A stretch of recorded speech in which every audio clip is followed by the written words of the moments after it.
Você tem desenvolvido a sua vida ministerial, sua vida espiritual, o seu propósito como Deus espera que você desenvolva?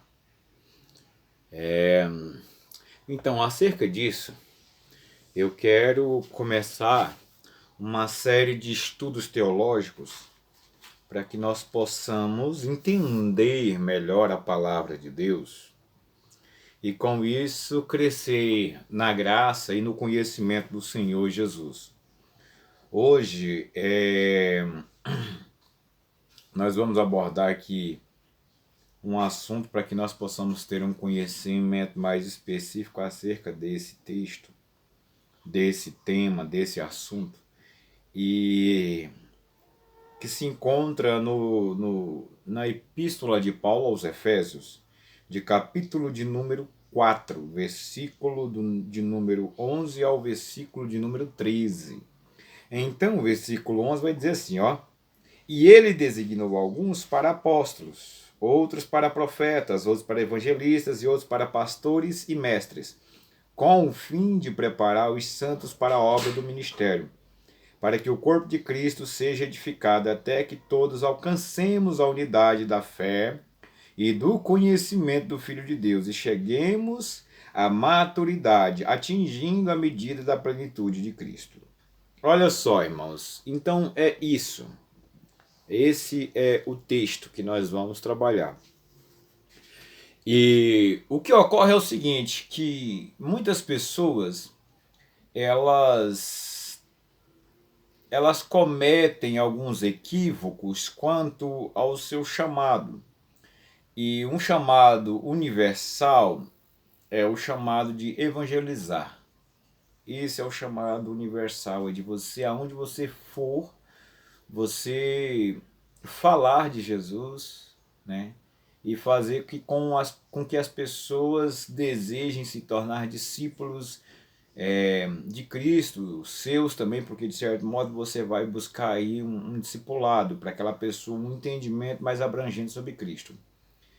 Mas, exemplo, hoje, em algumas igrejas e algumas denominações, é bem ciente de que as pessoas elas entendem ministério como se fosse uma escadinha, onde a pessoa inicia ali por auxiliar, né, cooperador, diácono, presbítero, evangelista e pastor, e algumas denominações, bispos, apóstolos, enfim. Só que existem pessoas que é fato, elas não vão chegar a um pastorado, ou outras até vão ser ordenadas pelo homem, mas ela não vai desempenhar um papel de pastor. Por quê? Porque ela está fora dos desígnios de Deus. Deus designou, ele escolheu, ele chamou de forma proposital algumas pessoas para isso. E quando nós estamos fora do propósito de Deus, ainda que as intenções sejam boas, nós não vamos desempenhar o papel originário para aquilo que fomos chamados, certo? Então nós devemos entender, por exemplo, mas o fato de repente você, vamos aqui dizer, entender que você seja um diácono, isso não impede que você exerça um papel de um profeta, ou de um mestre, né? Ou de um evangelista, enfim, né? E também dentro dessas áreas vão ter as pessoas que elas vão desempenhar um papel de liderança e outros também não, certo? Então assim, nós precisamos ter essa maturidade de entendimento para que nós possamos desenvolver melhor aquilo para qual fomos chamados. Então eu quero aqui esmiuçar um pouco acerca dos 5 ministérios. Eles estão na Bíblia. Nós lemos muito acerca disso. Quem lê o Novo Testamento, as pessoas que têm por hábito da leitura bíblica, quem já leu, quem está lendo, com certeza já deva ter se deparado com esse texto. Mas esse termo 5 ministérios, às vezes nem todo mundo conhece acerca deles. E vamos lá, eu vou fazer de trás para frente para que nós possamos entender, né, a mecânica disso tudo. O mestre. O mestre, ele às vezes ele é um tanto mal interpretado, porque às vezes as pessoas dentro da igreja vai entender ele como alguém que é soberbo, né? E até também existem pessoas que, né, usam do artifício do conhecimento para poder menosprezar outros, e não é aí por aí. O que o mestre vai fazer é levar um desempenho maior para as pessoas ao entendimento das escrituras. O mestre é aquela pessoa que ele tem uma facilidade maior para poder entender, ele tem uma facilidade mais interpretativa dos textos bíblicos do que outras pessoas. E também, além dele interpretar, porque como uma frase célebre que diz que aquele que não senta para aprender não pode se levantar para ensinar. Ele, além dele ter uma facilidade para aprender, ele tem uma facilidade para ensinar as pessoas. Porque convenhamos que para algumas pessoas, e também de certo modo, de forma geral, a Bíblia ela não é tão fácil de ser interpretada. E por causa disso, tantas e tantas heresias estão sendo difundidas pelo mundo afora por causa de falta de interpretação. As pessoas entendem, compreendem ao seu modo, elas partem de um pressuposto e a partir daquilo elas forçam as escrituras a dizerem aquilo que a escritura não diz. É o famoso estupro literário da Bíblia, né? Porque está forçando a Bíblia a algo que ela não está proposta para aquilo, certo? Então o mestre ele vai trazer um entendimento maior sobre isso para que as pessoas possam crescer, para que as pessoas possam expandir o seu conhecimento acerca de passagem que outrora, quem sabe, era de difícil entendimento. Então esse é o mestre, ele tem a facilidade de aprendizado e uma facilidade para lecionar aquilo que foi aprendido e assim as pessoas conseguem ter um entendimento maior. Depois tem o pastor, ou os pastores, lá diz no plural, mas eu vou aqui especificar, óbvio, no singular, para que nós possamos entender melhor.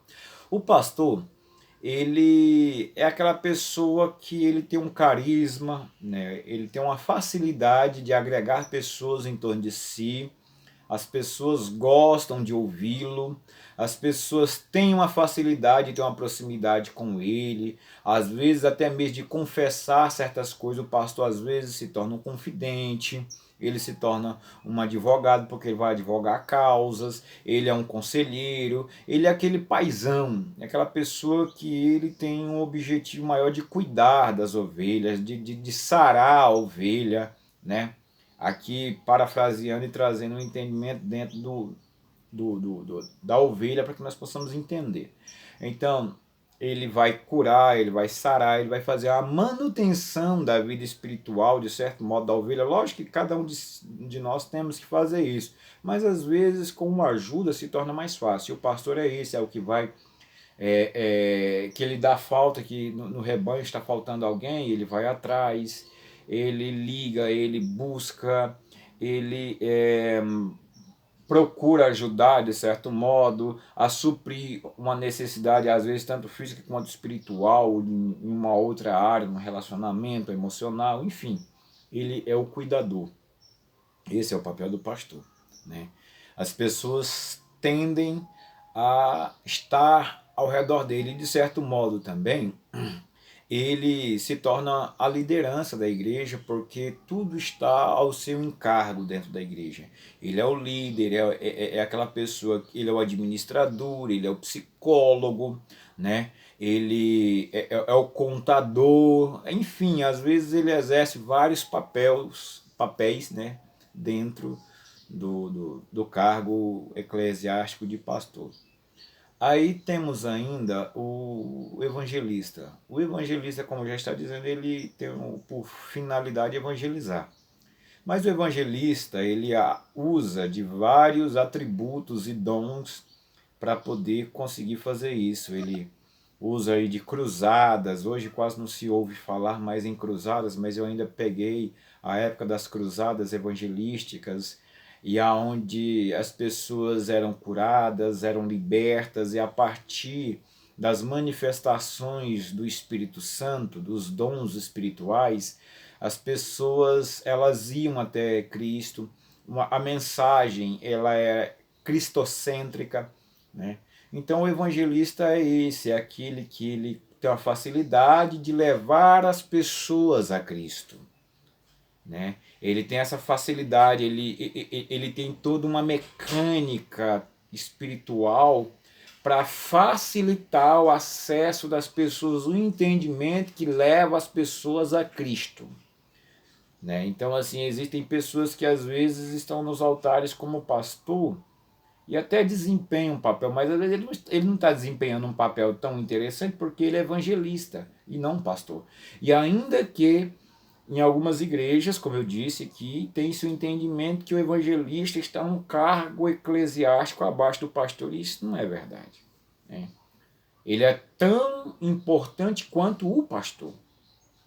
E na igreja, uma igreja que ela não tem uma ideia de evangelismo, de alguém que com esse propósito evangelístico, de ser um evangelista, de ir, às vezes ele até não precisa ter o título de evangelista, mas ele exerce um papel evangelista, né, de evangelista. Isso faz toda a diferença na igreja, é fazer com que as pessoas se sintam atraídas a ter um encontro com Cristo. Então ele exerce esse papel com uma facilidade maior. Aí temos ainda também o profeta. O profeta, ele, ainda que hoje né, algumas igrejas, algumas denominações não entendem que exista mais o profeta, enfim, não vou entrar nesse mérito porque não cabe a esse vídeo. Mas o profeta, ele consegue trazer um ambiente mais profético. O profeta, ele tem...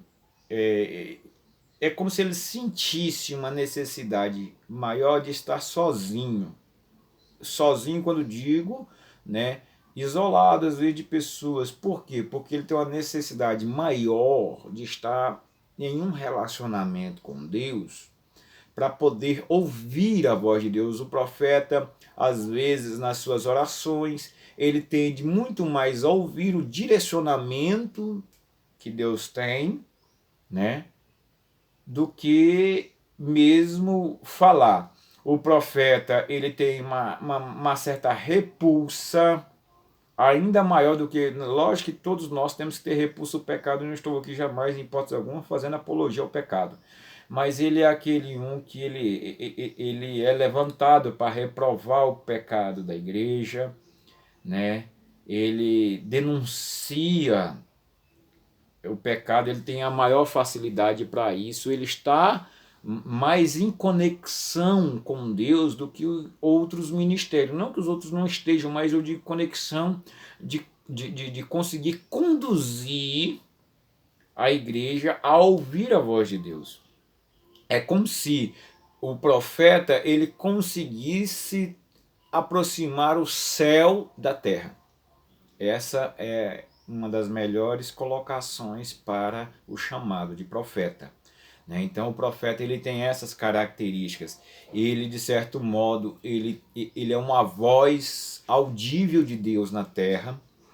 Ele tem a facilidade de aonde ele está, ele criar um ambiente profético. Ele tem a facilidade de conduzir um ambiente sobrenatural, de tornar sobrenatural aonde até então era natural. O ambiente outrora era totalmente natural e agora o profeta, de certo tanto, ele conduziu aquele lugar a se tornar sobrenatural pela misericórdia de Deus, e todos então agora estão sob uma imersão profética, né? Sob, na verdade, uma imersão profética. Eles estão debaixo de uma autoridade profética, eles estão debaixo de um ambiente profético, todos, de certo tanto, sentem a presença de Deus naquele lugar. Outrora era um lugar que talvez até estivesse ermo da presença de Deus de forma sobrenatural, mas a partir do profeta criar aquele ambiente com o seu mecanismo da busca do sobrenatural para a terra. Então o profeta é esse, ele tem uma facilidade maior de adentrar no sobrenatural de Deus, de experimentar uma atmosfera profética, de atrair parte do céu para a terra, porque o céu não pode estar na terra, mas um ambiente celestial se torna o lugar onde um profeta de verdade está, né? Ele tem a facilidade de trabalhar dentro dos dons espirituais e discernimento de espírito, variedade de línguas, interpretação de línguas. Ele tem toda essa facilidade, essa conjuntura para trabalhar dentro do ambiente profético. Então esse é o profeta. E temos ainda o apóstolo. O apóstolo, em algumas denominações, né, não aceitam, outras aceitam, mas de certo modo toda a denominação ela tem aquele que exerce o apostólico, porque quando eu digo apostólico não estou me referindo a títulos. O apostólico aqui entendido é da pessoa ser apostólica, porque a palavra apóstolo é enviado. Então é aquela pessoa que em algumas denominações são entendidas como missionários, como aqueles que cumprem o ide aos confins da terra.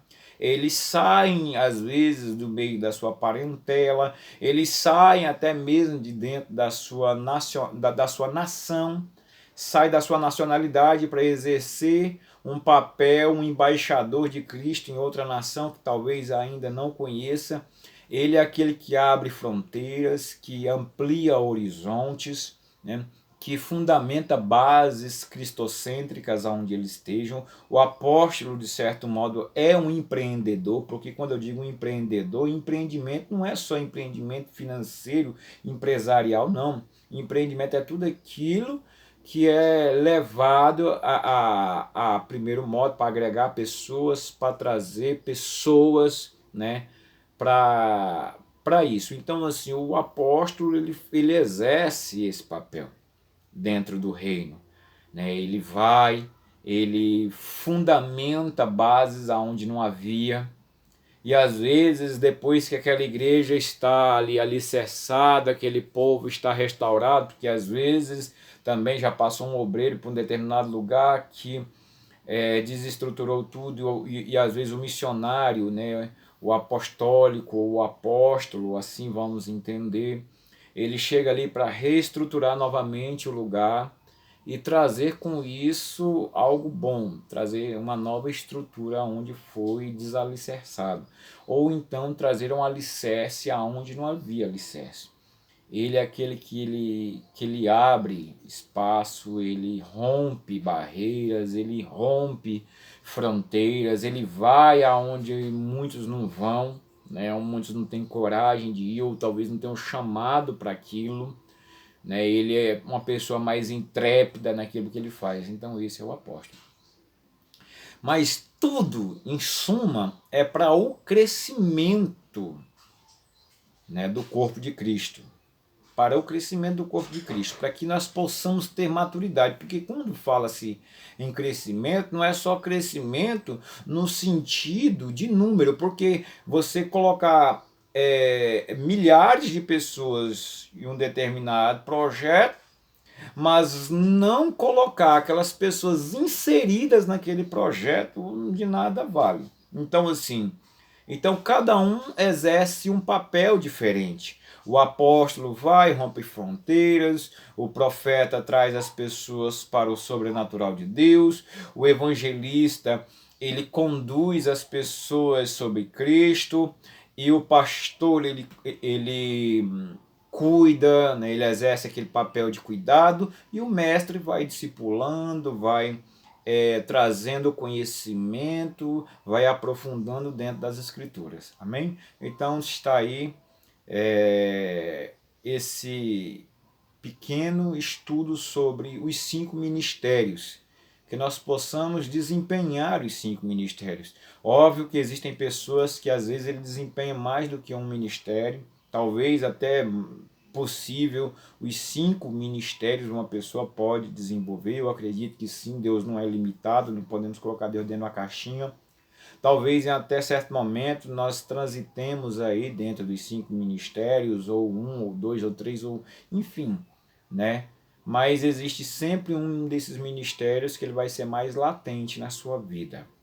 E que nós possamos descobrir qual o propósito de Deus para as nossas vidas, qual o chamado de Deus para a nossa vida e com isso exercer. Que nós não venhamos, às vezes, querer usurpar algo que não é para mim, que não é para ti.